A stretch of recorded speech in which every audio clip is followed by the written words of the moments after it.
शीर्षक नन्हा कछुआ और दौड़। एक सुंदर जंगल में एक नन्हा कछुआ था जिसका नाम टोपू था। वह अन्य जानवरों के साथ खुशी खुशी रहता था, लेकिन एक बात थी जो उसे हमेशा परेशान करती थी। वह बहुत धीरे चलता था। जंगल के खरगोश, हिरन और बंदर सभी उसका मजाक उड़ाते और कहते, टोपू, तुम कभी किसी दौड़ में नहीं जीत सकते।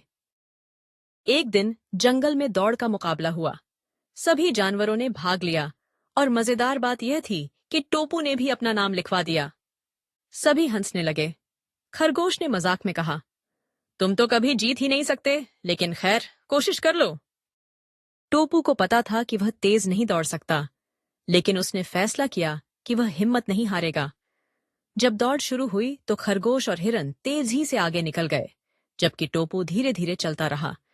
रास्ते में खरगोश को यकीन था कि वह आराम से जीत जाएगा, तो वह एक पेड़ के नीचे सो गया। हिरन भी खेलकूद में लग गया, लेकिन टोपू नहीं रुका। वह लगातार आगे बढ़ता रहा।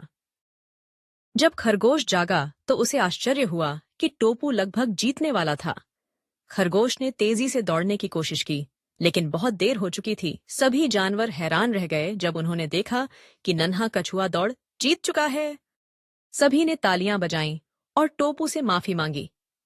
टोपू मुस्कुराते हुए बोला, गति से ज्यादा जरूरी है धैर्य और हिम्मत।